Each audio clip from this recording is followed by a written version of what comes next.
من ذاكر نجح. هذا اسم الشرط. الجواب هذا فعل الشرط المذاكرة. المذاكرة هذا فعل.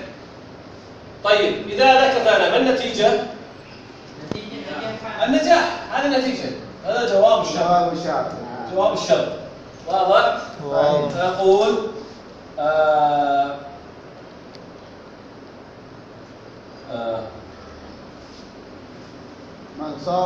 من أحضر الواجب فله ممتاز.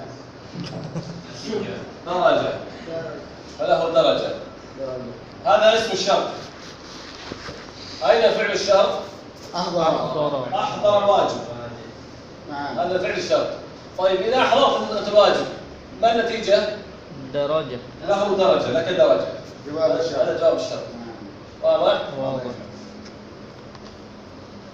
إذن لا تحصل على الدرجة إلا بشرط أن تحضر الواجب. لا تنجح إلا بشرط أن تذاكر. لا تدخل في ذمة الله إلا بشرط أن تصلي الصبح. هذا الشرط. واضح؟ إذن الاستفهام فقط للمحادثة.